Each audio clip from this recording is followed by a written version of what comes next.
Thomas Crane Public Library Director Megan Allen joins us for a spring update of what's happening at the Crane and also a little bit about what's happening with her too. So Megan, it's great to see you in person. Yes, and it's great to be spring and thinking about something besides COVID.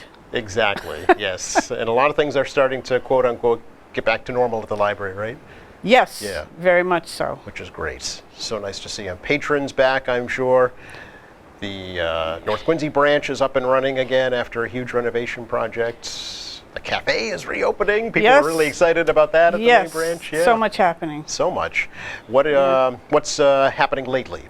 Well, you know, when the North Quincy branch reopened finally in February, that brought us to being completely open, back to pre-COVID hours at all our locations. Actually, a few extra hours at the North Quincy branch. We added Wednesday mornings there. So they're now open 2 mornings. Nice. And they're open every Saturday for people who live at that end of the city who like to go to the library on Saturday. And we're definitely seeing a lot of activity at the North Quincy branch, especially in the after-school hours and on Saturdays. So yeah, the library's back. Yeah, I was there for opening day actually, and people were so thrilled. You know, it was like kind of the old homecoming. Everybody's just nice to see everybody again. Yeah, yeah.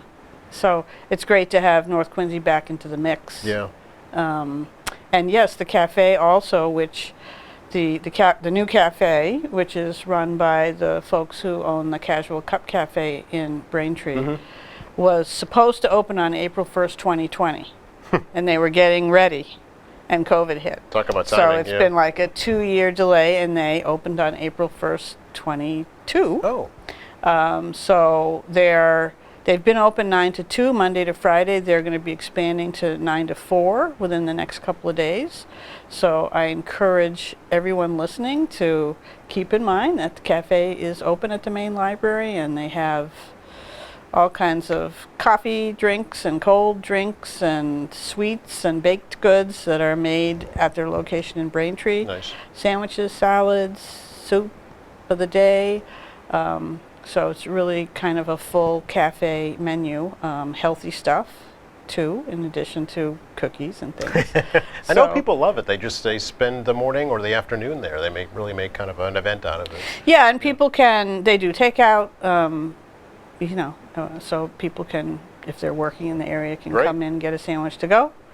Good to know, seeing as we work right next door here. Yes, and they also accept plastic. Okay. So, and speaking of plastic, the library now accepts plastic for print and copy jobs. Oh. At the main library and at the North Quincy branch. Oh, so you can charge that if you have to. Yes, so we have a whole new print and copy system. At the main library in North Quincy with new machines that work all the time, as opposed to the ones we had pre-COVID. And we try to keep the cost as low as we can, just to cover the costs of maintaining the equipment, paying for the toner and the paper and all that. But yes, now you have the convenience of using your card. And so many people, even before COVID, didn't carry much cash, but COVID itself has really changed the way people operate. Yes. A lot of people don't carry cash at all, so this makes it a little easier. So have you seen visitations to the libraries come back to pre-COVID levels? It's not there yet. No. You know, it was, we opened the main library last July, and we were seeing traffic increase, and then Omicron came along in December, and so that kind of fell back again, and now it's climbing again. Okay. So, but we are not at pre-COVID at this point, and of course with the latest, I call it spawn of Omicron, you know, I mean, it does affect people's choices about whether they want to be in a public building for very long. On the other hand, you know, our concerts that we've been having monthly concerts. We had them. A well-attended one in December, in January, and people have still been coming to those concerts. Okay. Yeah, I mean, this will be one of the challenges going forward, is people's habits changed during COVID, and you know, a lot of people started using online resources that the library offers. Some of them are happy to come back and read like real books again, but others maybe won't. So the because online they- resources will continue? Oh, yes. Okay. Yes. In fact, we're adding to them, which Oh. was something that I wanted to mention. Please. We've just launched a new Chinese language ebook platform for people who read in Chinese.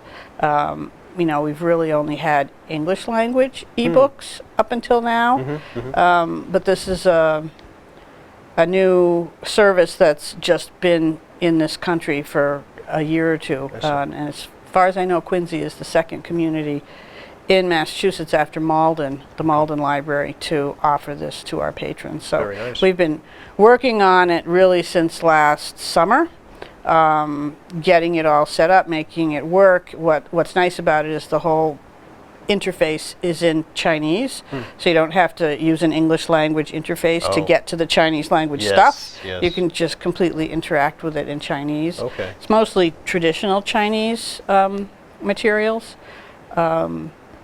And we've been building the collection so that we had enough titles in there for people to actually find something that they'd like to read. Worthwhile for them to Yes, so we will peruse, yeah. continue to add to that and Okay. develop that collection, and so we're pretty excited about that. Is that a free service, Megan?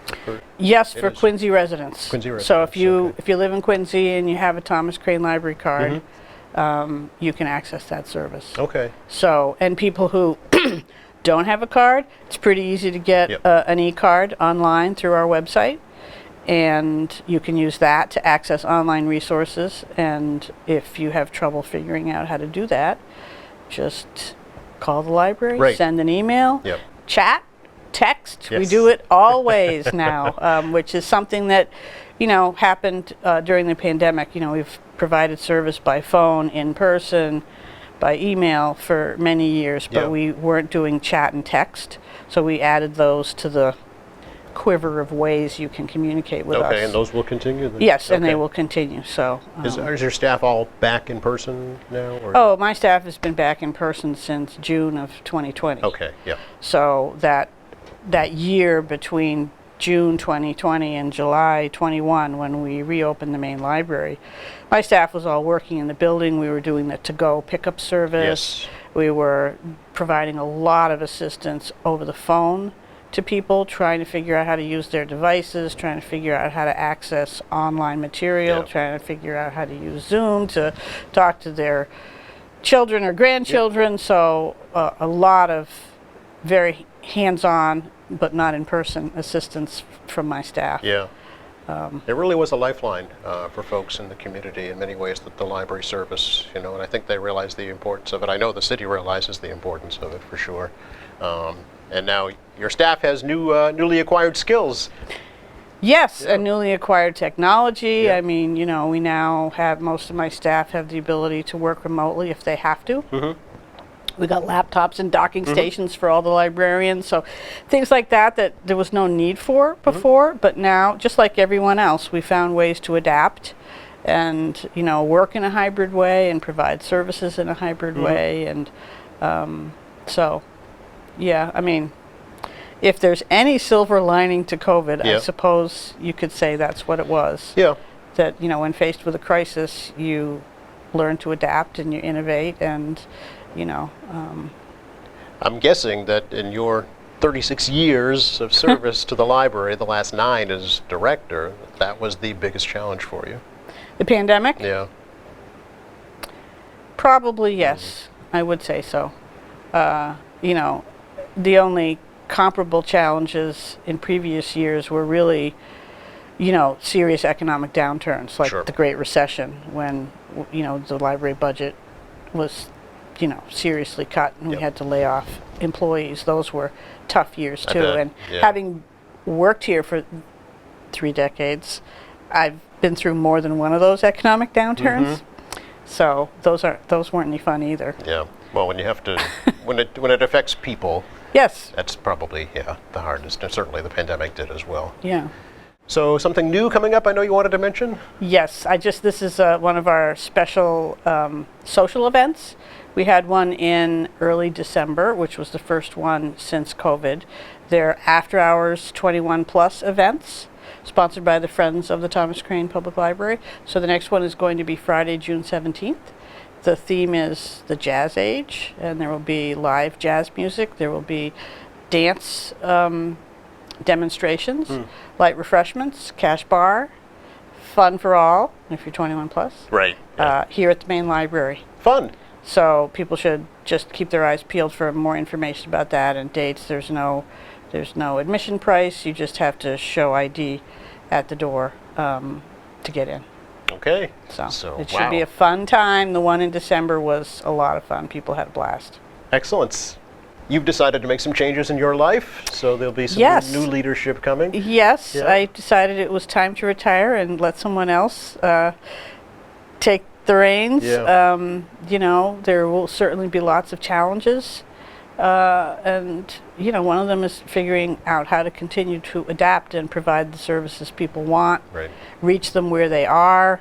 You know, we had already, before COVID, identified outreach services, meeting people outside the building, whether virtually or in person, as a high priority for us.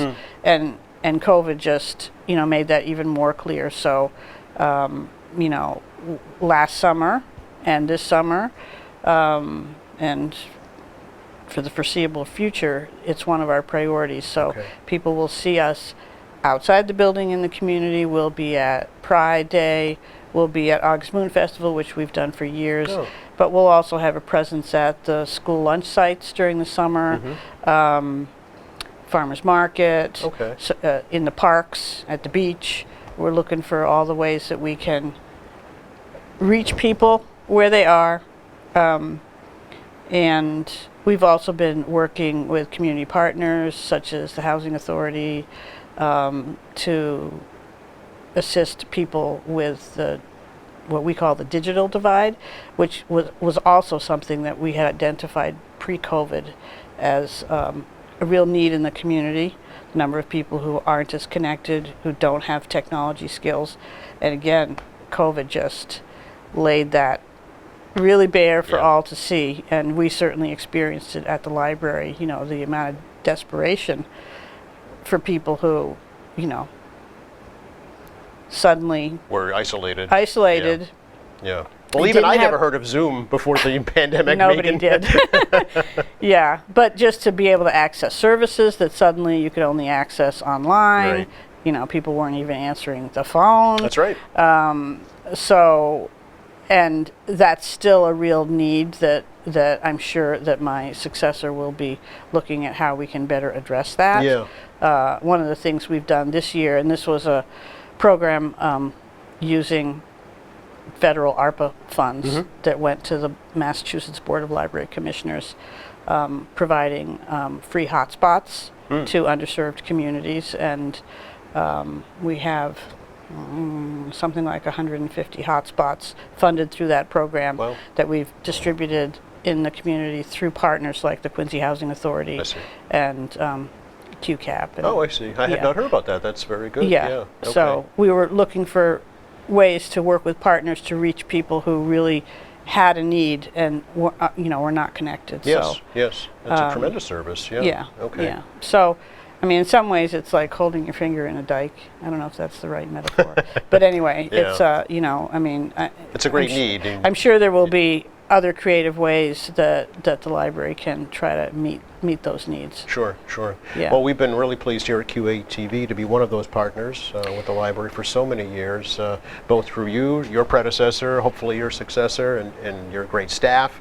You know, we've been able to feature so many different programs, authors, artists, through the pandemic to also help you, connect with the community. It's So- been a tremendous partnership. I mean, certainly helped the library reach out to the community in ways that we just couldn't have done it. And I mean, we saw you innovate all through COVID as well, and it's been a great way to try to keep people connected. Absolutely, yeah. Yeah. And I want to thank you personally for being available and accessible and willing, to connect with the community through us. It's helped us fulfill our mission too of serving the community. So it's a win-win. A win-win. Yeah, Yes, exactly. and so fortuitous that your studio is right at the library. We're next door neighbors. Yes, we're next door neighbors. Which is kind of nice, yeah. Yeah. Absolutely. It's been a great partnership. And I want to wish you the very best in your future. And Thank you. I hope you'll come back and, visit. I'm sure that I will come back and visit. Yes, I'll have to come in, and I'll be one of those secret shoppers. So I'll just come in and I think we'll know who you are, Megan. in disguise and see what's going on. Can I mention a few things coming up this please. summer? Yeah. My staff is busily planning all kinds of summer reading So programs. even though you're retiring, you are on the job. Yeah. Right till the end. Yeah.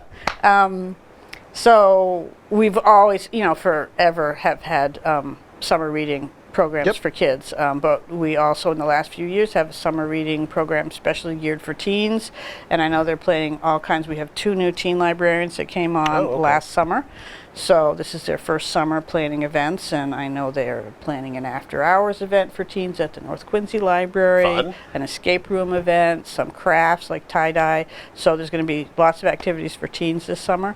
And we also have staff planning an adult summer reading program, which Oh. I don't really know what they have up their sleeve for that, but something interesting, Okay. I am sure. We'll have monthly concerts on the lawn starting in June Great. through the summer. Yep.